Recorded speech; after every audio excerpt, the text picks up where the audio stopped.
Ya, jadi standar 4 di dalam standar akreditasi rumah sakit adalah program PPRA, di mana PMK-nya adalah PMK nomor 8 tahun 2015. Tapi sekarang PMK ini sudah diganti menjadi PMK nomor 28 tahun 2021. Ya, alhamdulillah baru saja keluar PMK tersebut. Kebijakan pengendalian resistensi antimikroba di rumah sakit. Yang pertama, direktur atau manajemen rumah sakit harus membentuk boleh tim, tapi lebih baik lagi komite. Nah, kebetulan alhamdulillah di Rumah Sakit Zainal Abidin kita dalam bentuk komite ya, Komite Pengendalian Resistensi Antimikroba, KPRA disingkat ya. Jadi hospital antibiotik polisi di situ dan antibiotik guideline. Kita membuat pedoman ya, tapi pedoman yang ada di KPRA itu sebetulnya disusun oleh bidang bagian-bagian masing-masing ya, penyakit dalam, bedah dan sebagainya, dan kita hanya merekap dan membuat buku panduan ya.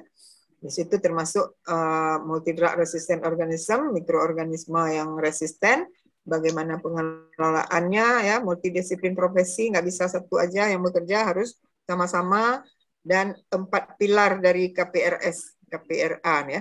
4 pilar itu nanti kita bahas. Kemudian peningkatan pemahaman klinisi. Nah, ini yang sulit sekali, kita memberi pemahaman kepada klinisi untuk menggunakan antibiotik yang rasional. Karena masing-masing klinisi itu punya senternya sendiri, tempat pendidikannya, dan punya pedomannya sendiri yang kadang-kadang sulit sekali kita menyatukan masing-masing dengan ego sentralnya mengatakan bahwa bagiannya lah yang benar. Nah, inilah peran PPRA untuk menyatukan ini. Ya, perkembangan kuman resisten semakin tinggi, profilaksis bedah bagaimana, terapi penyakit infeksinya seperti apa, yaitu harus dibuat panduan. Nah, di situ penguatan peran mikrobiologi klinik dan farmasi klinik sangat penting ya di dalam program PPRA ini. Harus kuat ya mikrobiologi kliniknya. Jadi kalau rumah sakit tidak punya laboratorium mikrobiologi klinik, nah sulit menjalankan program ini ya. Oleh karena itu dengan amanah PMK ini harusnya seluruh kabupaten kota memiliki SPMK, dan ini kita sudah berencana untuk membuka pendidikan PPDS mikrobiologi klinik. Insya Allah semester depan kita bisa menerima mahasiswa, dan kita targetkan 5 tahun ke depan seluruh kabupaten kota sudah terisi dengan SPMK dan sudah memiliki laboratorium mikrobiologi klinik ya, karena kita khawatir mungkin 2030 ya, 2030 itu kita sampai ke era post antibiotik ya, ini yang kita khawatir, kita nggak punya lagi antibiotik. 2030 itu nggak lama, 8 tahun lagi. Jadi dari sekarang kita harus siap-siap menjalankan program ini ya untuk menurunkan angka MDRO.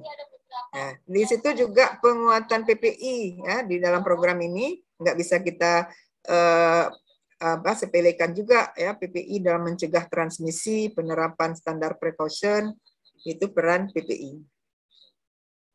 Nah, ini adalah program WHO yang sudah dibuat tahun 2015 ya, Global Action Plan on AMR. Ini dari WHO.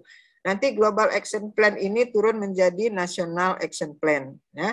Nah, dari Global Action Plan-nya itu sendiri ada program peningkatan kepedulian ya. Nah, ini yang sekarang kita sedang peringati hari Awareness Week ya, Minggu Kesadaran penggunaan antibiotik ya, WAAW ya, WAAW.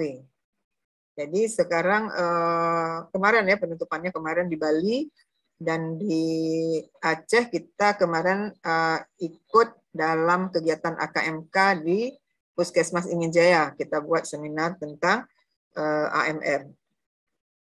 Jadi itu program pertama. Kita sudah menjalankan program ini untuk pelatihan-pelatihan staf, pelatihan-pelatihan dokter ya. Ini sudah kita jalankan.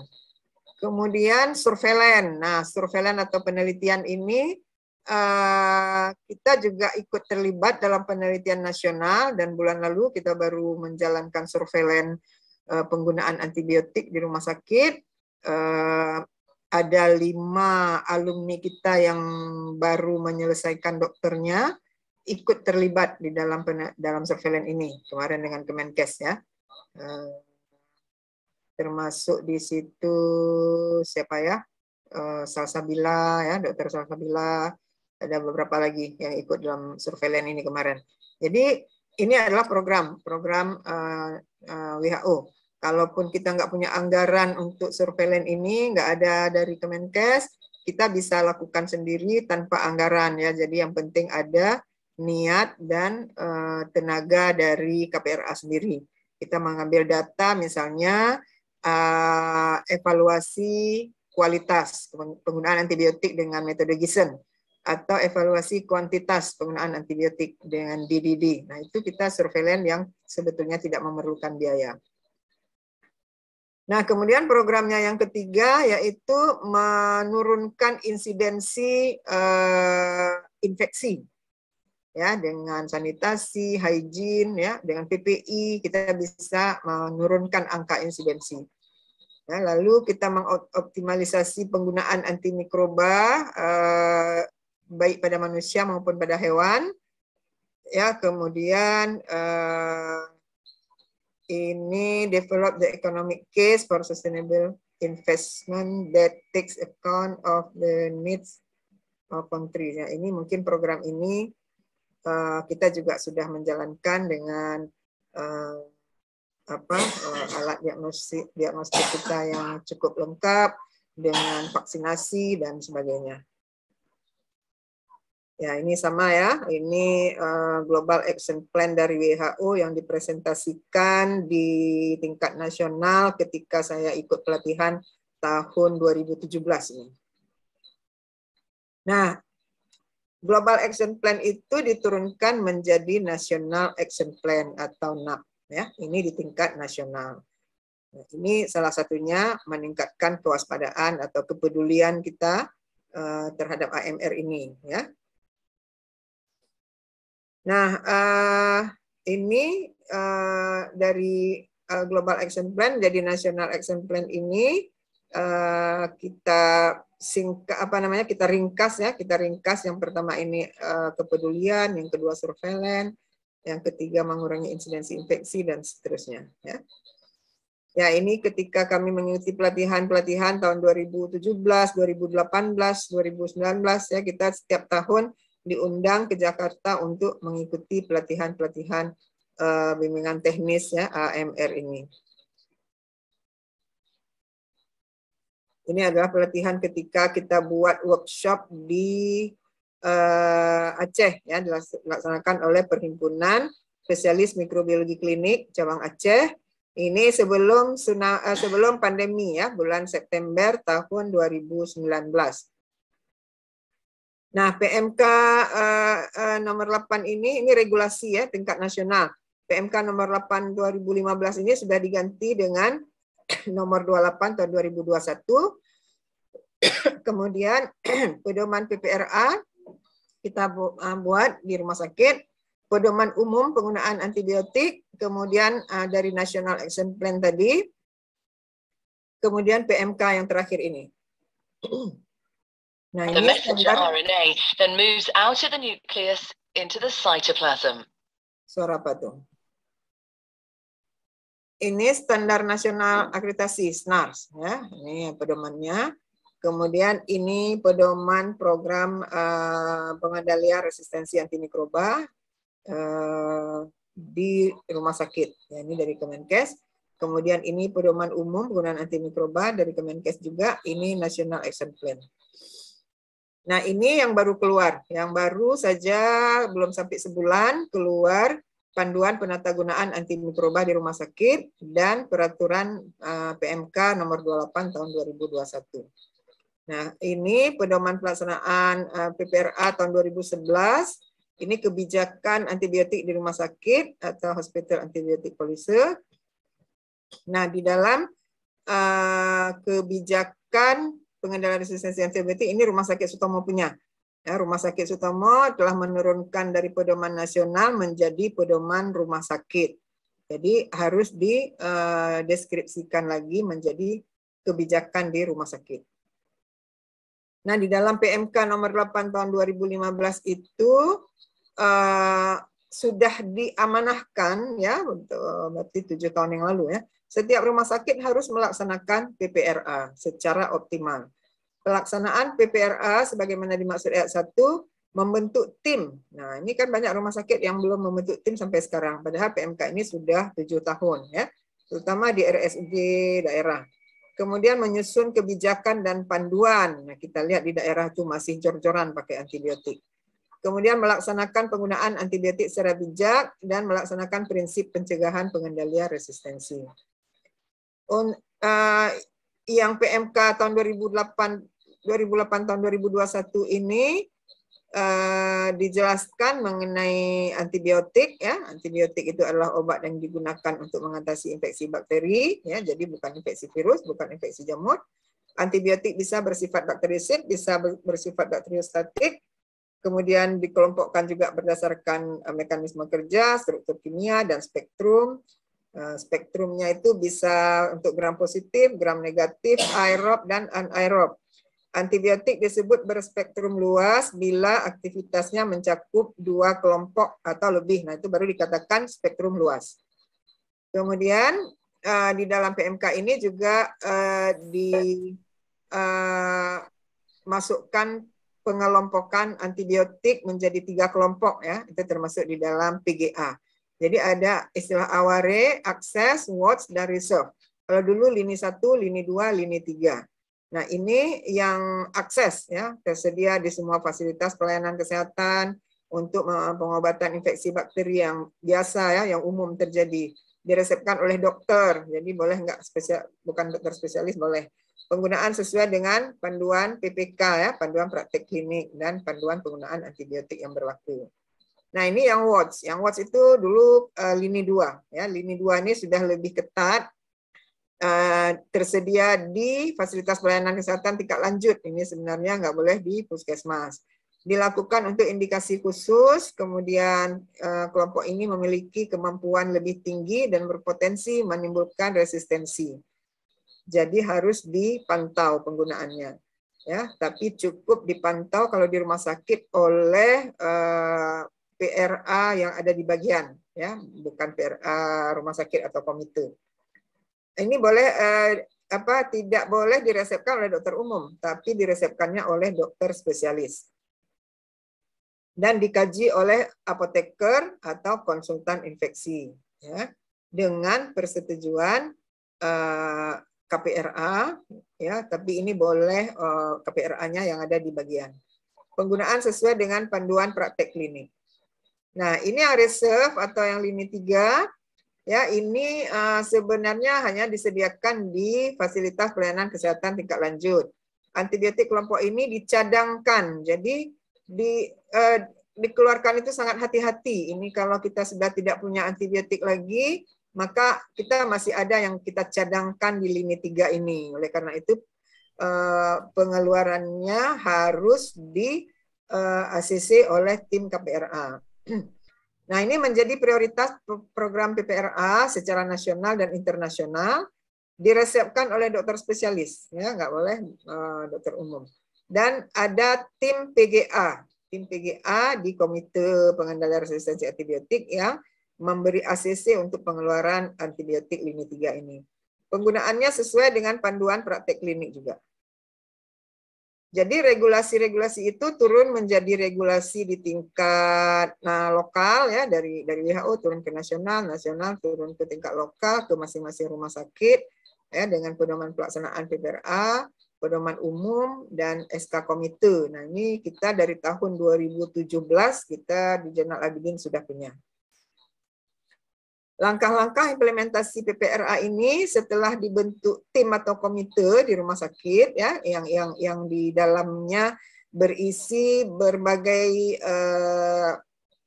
berbagai bidang ilmu ya, berbagai kompetensi, Di antaranya klinisi yang tentu saja memberikan antibiotik, yang merawat pasien infeksi. Kemudian ada perawat di dalamnya, ya. Ada farmasi klinik, ini yang sangat penting, di ujung tombak dari KPRA itu adalah farmasi klinik. Kemudian mikrobiologi klinik, ini yang memeriksa atau melakukan pemeriksaan laboratorium, kemudian juga memberi konsultasi pemberian antibiotik. Lalu ada komite PPI, ada perwakilannya 1 orang, ada perwakilan dari komite farmasi dan terapi 1 orang. Nah, inilah komposisi dari tim PPRA di rumah sakit, ya. Apa kerjanya? Menyusun perencanaan program dan mengimplementasikan, kemudian melakukan monitoring evaluasi atas program tersebut, ya. Jadi program PPRA ini menjadi indikator sebuah rumah sakit itu terakreditasi atau tidak. Nah, implementasi PPRA di rumah sakit, pertama ada SK komite atau tim, kemudian ada struktur organisasi, ada program kerja, lalu membuat kebijakan antibiotik terapi dan antibiotik profilaksis, ya. Kemudian pembuatan buku pedoman atau disingkat dengan PPAB, ya, dan PPAP itu untuk antibiotik profilaksis, ya. Pedoman penggunaan antibiotik, ya, baik profilaksis maupun terapi. Lalu sosialisasi untuk seluruh staf. Nah, itu yang di program WHO yang nomor 1, awareness, ya. Edukasi kepada pasien, keluarga pasien mengenai resistensi, ini juga sering kita lakukan di tempat-tempat pasien mengumpul, ya, misalnya di ruang pendaftaran. Ya, itu kita berikan edukasi. Kemudian pengendalian penggunaan antibiotik di rumah sakit, kita melakukan restriksi, terutama yang lini 3 tadi, yang reserve.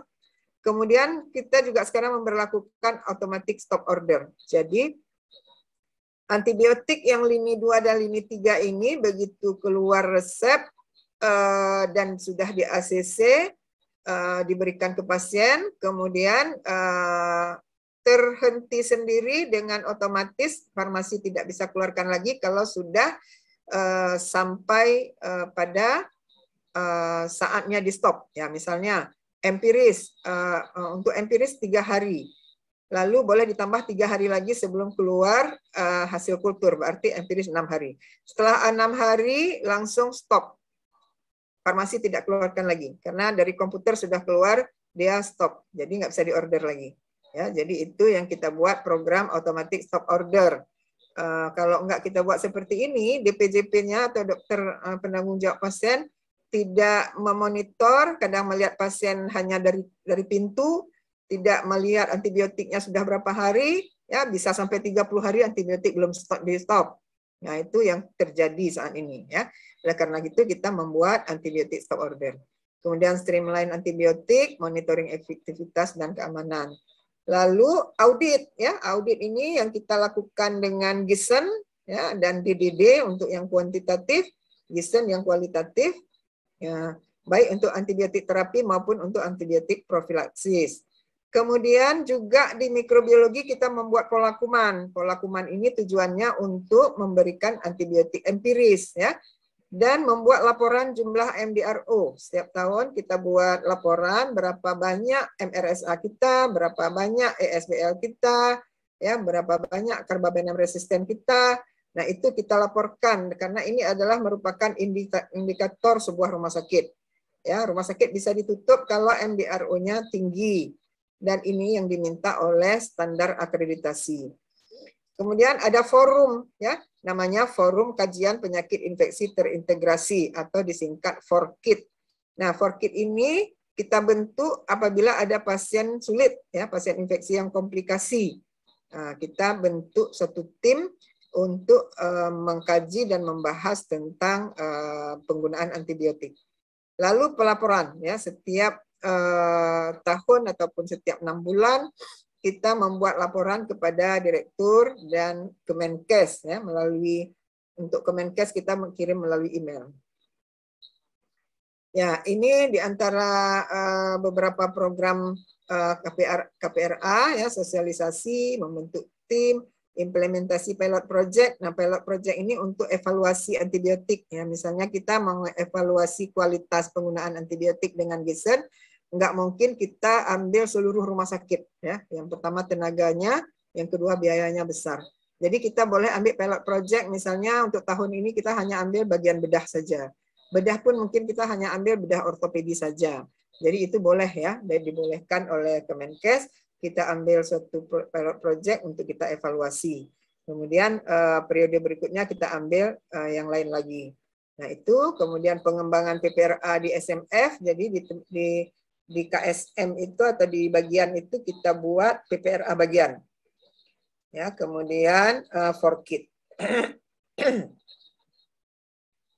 Nah, di dalam PMK nomor 8 2015 ini ditulis juga mengenai apa itu PPRA ya, mengenai organisasi, perencanaan, aktivitas, target, monitoring, evaluasi, surveillance, dan anggaran.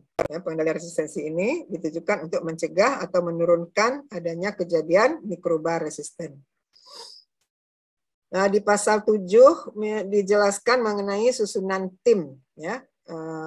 Siapa yang menjadi ketua, siapa yang menjadi ketua ya di dalam PMK ini. Kemudian kualifikasi ketua sebagaimana dimaksud pada ayat di atas. Jadi kualifikasi ketua itu adalah seorang klinisi yang berminat di bidang infeksi.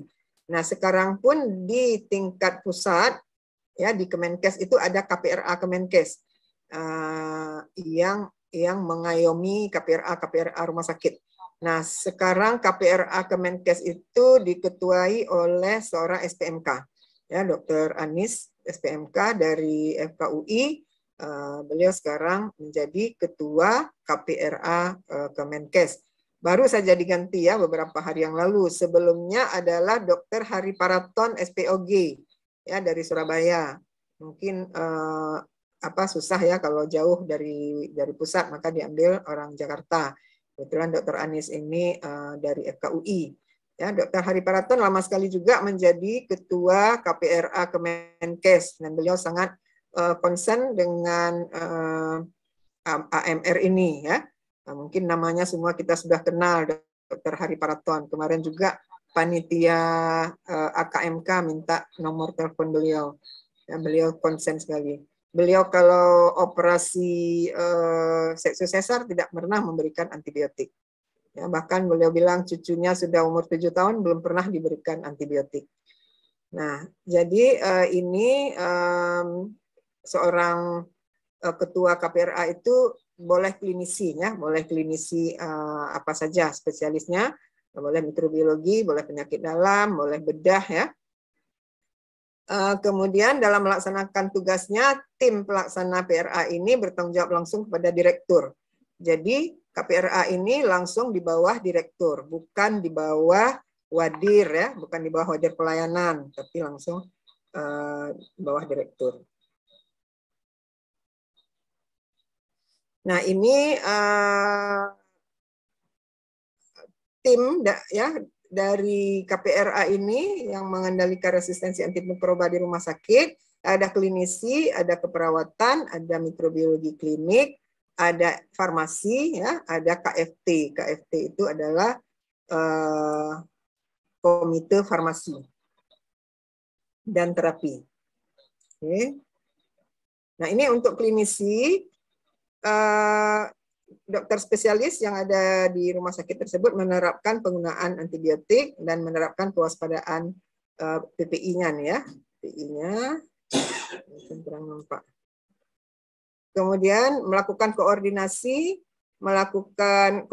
dengan PPRA, melakukan koordinasi dengan bagian dan melakukan evaluasi ya di bagian. Nah, ini mungkin yang susah sekali kita jalankan. Untuk keperawatan, menerapkan kewaspadaan standar dalam upaya mencegah penyebaran mikroba resisten. Terlibat dalam cara pemberian antibiotik yang benar. Kemudian ini banyak ya yang dibahas tentang pemberian antibiotik, pengoplosannya, rutenya, stabilitasnya. Ini farmakokinetik, farmakodinamik yang harus dikaji. terlibat dalam pengambilan spesimen mikrobiologi. Nah, ini juga tugas keperawatan. Kemudian farmasi, ya, farmasi mengelola ketersediaan dan mutu antibiotik, terlibat dalam tata laksana pasien infeksi, mengkaji peresepan, mengendalikan penggunaan antibiotik, ya, kemudian memberi informasi dan edukasi penggunaan antibiotik dan melakukan evaluasi penggunaan antibiotik. Nah, ini mikrobiologi, melakukan pelayanan pemeriksaan mikrobiologi, memberi konsultasi, ya, dalam pasien infeksi, memberi informasi pola kuman dan pola antibiotik. Nah, kalau komite farmasi ini menyusun dan mengembangkan kebijakan penggunaan antibiotik. Nah, komite ini juga yang menetapkan mana antibiotik yang mau dibeli, mana yang tidak perlu dibeli di sebuah rumah sakit. Ya, memantau kepatuhan penggunaan antibiotik dan melakukan evaluasi. PPI di sini mengendalikan penyebaran mikroba resisten, ya, penerapan kewaspadaan, standar precaution, surveillance kasus infeksi dan HAIS, ya, isolasi ataupun cohorting pasien, bagaimana cara menempatkan pasien MRSA misalnya, ya, pasien MRSA boleh nggak digabung dengan pasien lain. Nah, itu tugasnya PPI. Menyusun pedoman KLB. Kemudian langkah-langkah implementasi dari kebijakan rumah sakit, membentuk tim tadi, ada unsur-unsur ini, menyusun perencanaan program, lalu mengimplementasi, lalu melakukan monitoring. Dan satu lagi sebetulnya melaporkan, ya. Pelaporan itu penting, pelaporan ke Kemenkes. Nah, perencanaan program tentang pemahaman apa yang kita mau lakukan, kampanye, sosialisasi, ya, itu harus kita buat program. Lalu implementasi bertahap, lalu perluasan implementasi dan surveillance. Ya. Nah, kita bisa menerapkan pilot project, sosialisasi, review, kemudian kita membuat studi operasional, lalu menganalisis data, dan kita melakukan update guideline, ya, apakah masih sesuai. Ya, ini keterlibatan tim dalam menangani pasien infeksi, ya, atau kita buat forum kajian kasus infeksi terintegrasi atau FORKIT. Ya, jadi dalam FORKIT itu semua unsur terlibat, kita membahas tentang penanganan pasien infeksi. Nah, indikator mutunya apa PPRA ini? Ini sudah ditetapkan dalam PMK, ya, bagaimana perbaikan-perbaikan yang sudah kita dapatkan, ya, misalnya dari surveillance kualitas dan kuantitas dari tahun ke tahun membaik, kemudian sensitivitas antimikroba membaik, ya, semakin hari semakin bagus seharusnya, tapi kita kenyataannya semakin hari semakin buruk. Kita lihat semakin hari mikroba resisten semakin banyak. Lalu penurunan insidensi infeksi mikroba multiresisten dan peningkatan mutu penanganan pasien infeksi atau FORKIT. Nah, ini restriksi antibiotik lini ketiga ini yang dulunya disebut lini ketiga, ya, di dalam PMK lama itu, yang sekarang disebut dengan reserve. Mungkin ini sudah kurang relevan, ya, yang PMK nomor 8 ini. Tapi intinya sama, ya, lini pertama itu boleh diresepkan, ini sama juga. Ya, sedangkan lini ketiga ini yang hanya boleh disetujui oleh PPRA pengeluarannya. Ini untuk restriksi di Fornas dalam standar akreditasi rumah sakit. Ini ada checklistnya, ya, misalnya hanya vancomycin hanya untuk infeksi kuman MRSA atau MRSA, dibuktikan dengan hasil kultur. Nah, itu gimana penerapannya? Apa kita mau checklist ini atau 1, 2, atau 3? Kenyataannya selama pandemi ini vancomycin itu bukan hanya diberikan untuk pasien MRSA, ya, pasien COVID pun tidak jelas apa bakterinya diberikan vancomycin bakal linezolid. Nah, ini sudah salah kaprah kita selama pandemi. Demikian juga dengan meropenem. Ya, harusnya ini diberikan hanya untuk kuman ESBL, ya. Tapi sekarang banyak klinisi juga yang tidak patuh. Nah, ini juga diatur di dalam formularium nasional tentang dosis. Dan ini juga Ya, antibiotik lini 3 digunakan untuk demam neutropenia atau persetujuan PPRA. Ya, ini dalam formularium, ya. Ini dalam formularium nasional. Nah, kemudian standar akreditasi dalam penyelenggaraan pengendalian resistensi PPRA ini ada standar 4 tadi ya untuk PPRA. Standar 4 itu penyelenggaraan program tingkat rumah sakit, keterlibatan direktur itu juga ditanya apakah direktur ikut terlibat dalam menyusun program. Kemudian anggaran juga ditanya di dalam akreditasi harus kita tunjukkan dengan bukti ya, bukti anggaran ada untuk program PPRA. Kemudian kepatuhan staf, bagaimana kepatuhannya diminta juga buktinya. Lalu ada laporan direktur ke Kemenkes setiap tahun. Itu dalam PPRA 4. Nah, dalam PPRA 41 di standar akreditasi rumah sakit, organisasi pelaksana apakah dalam bentuk komite, dalam bentuk tim atau bahkan tidak ada. Nah, ini ada nilainya. Bukti kegiatan organisasi, penetapan indikator mutu, ya, monitoring evaluasi, laporan berkala. Ini semuanya dinilai di akreditasi rumah sakit. Ini maksud dan tujuan standar 4 PPRA. Ya, organisasi PRA dipimpin oleh staf medis, jadi dokter ya, harus dokter spesialis, bukan oleh perawat, bukan oleh farmasi ya, tapi harus dipimpin oleh staf medis yang sudah mendapat pelatihan. Ya, rumah sakit menyusun program pengendalian resistensi. Kemudian peningkatan pemahaman dan kesadaran, pengendalian penggunaan antibiotik, surveillance, kemudian FORKIT. Nah, ini di dalam PRA standar 4 untuk akreditasi rumah sakit. Elemen penilaiannya apa saja yang dinilai? Ada regulasi, ada regulasi tentang program PRA. Kemudian kita harus buktikan dengan undangan ya, kita harus simpan semua. Kita pernah bikin rapat untuk menyusun program, ada direktur.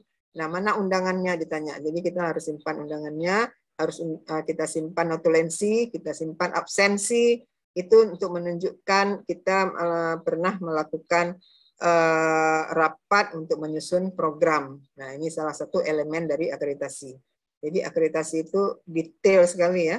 Ada bukti pimpinan rumah sakit terlibat. Nah, ada tanda tangannya direktur. Ada bukti dukungan anggaran. Ini yang tadi ya, ada masuk dalam anggaran. Ada bukti pelaksanaan penggunaan antibiotik terapi dan profilaksis pada seluruh proses asuhan. Jadi di PPK ini dipantau juga oleh akreditasi. Diminta mana panduan klinik, mana SOP ya. Kemudian ada laporan ke Kemenkes. Ini dia cek email kita.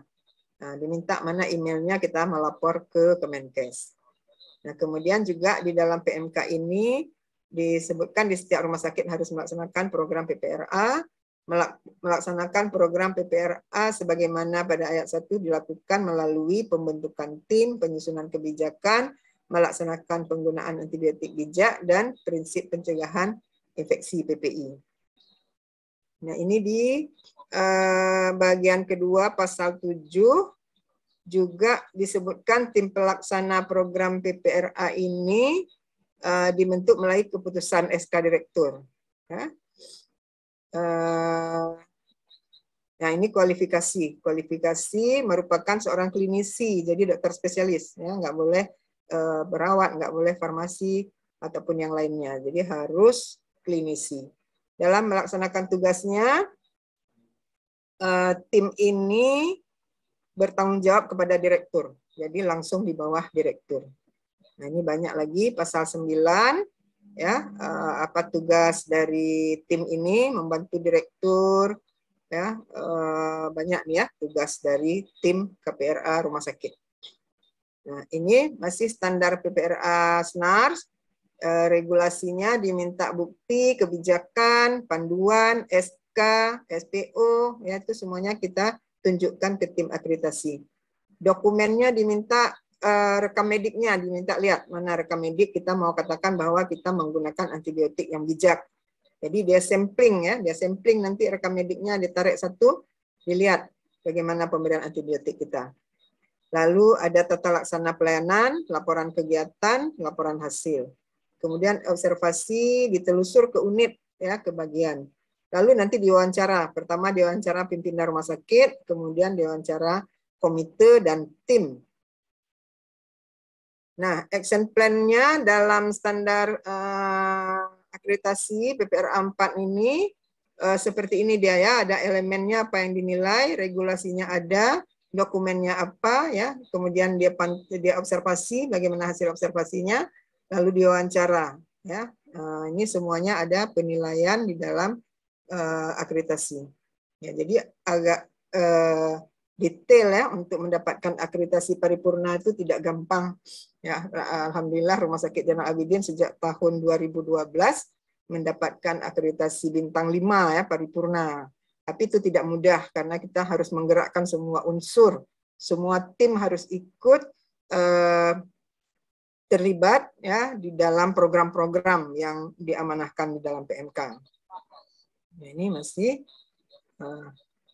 program PPRA ini, ya. Kemudian ini juga sama, ini nggak usah lagi saya bacakan. Ya, ini identifikasi masalah, kemudian usulan solusi, rencana, ya, masih dalam program KPRA. Nah, ini POA-nya. Sistem pelaporan. Nah, ini di dalam PMK ini juga ada dijelaskan mengenai pelaporan. Rumah sakit harus atau wajib melaporkan pelaksanaan PPRA ke menteri, ya, ataupun ke Kemenkes. Ditembuskan ke Dinas Kesehatan Provinsi dan Dinas Kesehatan Kabupaten Kota. Jadi ada bukti email, ya. Pelaporan ini dilakukan secara berkala setiap akhir tahun. Ya. Direktur melaporkan kegiatan PPRA secara berkala kepada KPRA Kemenkes. Nah, ini elemen standar 4 dari SNARS atau standar akreditasi rumah sakit. Kemudian juga ada tentang pembinaan dan pengawasan, ini di bab 4 pasal 14, ya, siapa yang membina, termasuk sebenarnya di sini gubernur, bupati juga harus melakukan pembinaan dan pengawasan terhadap program ini. Ya, karena ini masalah kita semua. Di pasal 15 juga masih dalam pengawasan dan memberikan sanksi administrasi terhadap rumah sakit yang melanggar ketentuan PMK ini, ya. Nah, ini format laporan, ya, di KPRA rumah sakit akan membuat laporan setiap tahunnya. Ini adalah format laporan yang bisa kita buatkan di akhir tahun, misalnya pendahuluan, struktur organisasi, daftar dokumen apa saja yang kita punya, ya, kemudian kegiatan apa yang sudah kita lakukan, pelayanan laboratorium mikrobiologinya bagaimana, kemudian instalasi farmasinya, penggunaan antibiotiknya bagaimana, kegiatan rumah sakitnya seperti apa, ya, kegiatan yang belum terlaksana apa, dan penutup. Nah, itu format menjadi format laporan tahunan. Ya, selama pandemi mungkin kita udah agak kendor, ya, untuk pelaporan-pelaporan ini karena kita sibuk dengan menangani pasien COVID. Ini untuk mikrobiologi, ya, laporan pola patogen atau pola bakteri. Nah, ini untuk form-form mikrobiologi. Ini untuk antibiogram, kita bisa buat antibiogram seperti ini. Jadi cara membuat antibiogram itu dalam bentuk tabel, kita buatnya bisa di Excel lebih enak, ya. Yang ke bawah ini adalah bakteri yang kita dapat, yang ke kanan ini adalah antibiotik, ya. Jadi yang kita nilai adalah sensitivitasnya berapa persen. Misalnya ini AMK amikasin. Amikasin E. coli misalnya 20% sensitif, berarti di sini angkanya 20, ya. Jumlahnya berapa? 100, berarti jumlahnya 100, ya. Jadi seperti ini cara membuat antibiogram, ya. Nah, kalau ada yang skripsi uji antibiotik, buat dalam bentuk antibiogram seperti ini. Nanti kita bikin warna, kalau dia di atas 80 mungkin warnanya hijau, 60 sampai 80 warnanya kuning, ya, di bawah 60 atau di bawah 50, ya, itu terserah kita, atau kita mau melihat dari referensi. Yang merah itu berapa persen. Ya, ini sama juga masih antibiogram. Nah, ini audit ya, audit kita mungkin kalian sudah mendapat bahan untuk evaluasi kualitas dan kuantitas ya penggunaan antibiotik. Untuk yang audit kuantitas ini kita pakai perhitungan DDD antibiotik di tiap bagian, minimal 4 spesialis ya, obgyn, anak, ICU, penyakit dalam, bedah ya.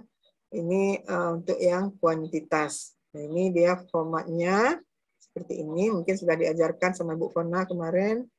Kemudian untuk survei bakteri MDRO ya, kita bisa buat laporan dalam bentuk diagram batang seperti ini.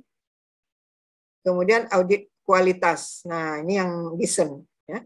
Yang Giessen kita buatkan laporan juga, kita bisa menyimpulkan dan kita bisa menilai dari tahun ke tahun apakah kualitas penggunaan antibiotik di rumah sakit kita itu membaik atau malah tambah jelek. Ini untuk lampirannya apa untuk audit kualitas ya. Nah, ini form untuk evaluasi Giessen. Jadi form ini memang sudah ditetapkan dari PMK, sehingga beberapa mahasiswa yang melakukan penelitian ini menggunakan format ini. Nah, ini kita dapatkan contoh dari Rumah Sakit Sutomo ya untuk evaluasi kualitas di Irna Bedah. Ini tahun 2016. Nah, kita lihat di sini yang rasional itu adalah kategori 0. Dia hanya mendapatkan 16% yang rasional. Jadi bisa dibayangkan lebih 80% yang tidak rasional. Jadi penggunaan antibiotik kita sangat jauh dari rasional. Nah, ini juga masih audit kualitas yang tadi ya dalam bentuk diagram batang, bisa dibuatkan dalam bentuk diagram batang.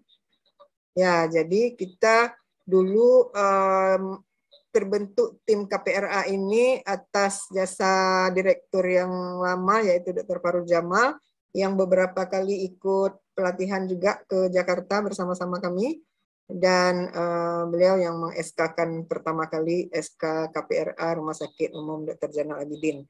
Dan kita ada tim farmasi ya, ini farmasi, ini Dr. Rehan spesialis anak, klinisi, ini saya, dan ini Dr. Yos spesialis bedah plastik. Ya, ada lagi tim kita banyak, ada dari PPI, ada dari bagian-bagian seluruh bagian ya, seluruh KSM, ada perwakilannya 1 orang untuk duduk di komite ini ya. Jadi mungkin itu ya. Ini mungkin sudah saya berikan ya penggunaan antibiotik profilaksis. Ini sudah belum ya? Sudah ya? Sudah pernah saya berikan ya antibiotik profilaksis? Untuk kuliahnya ada digabung di yang kuliah dokter sebelumnya, Dok? Ya, ini udah pernah saya berikan. Ya. Jadi sampai di sini aja kuliah kita hari ini. Ya, ini saya lagi ikut workshop nih sebetulnya. Kalau ada yang bertanya, silakan.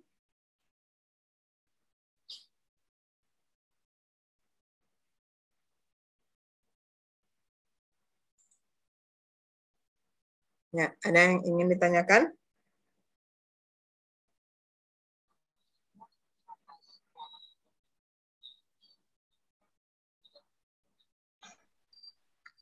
Sepertinya tidak ada, Dokter. Tidak ada?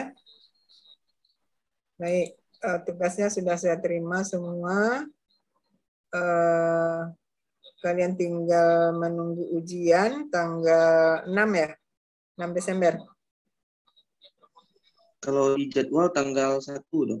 Oh, 1 ya? Ya. Ya, tanggal 1 ya. Jadi hanya seminggu lagi kalian nanti akan mengikuti ujian. Mudah-mudahan bisa dapat A semua ya. Oke, jangan lupa absen hari ini. Saya tutup. Billahi taufiq wadayah. Assalamualaikum warahmatullahi wabarakatuh. Waalaikumsalam warahmatullahi wabarakatuh. Waalaikumsalam warahmatullahi wabarakatuh. Jelas ya. Terima kasih Terima kasih, dokter. dokter.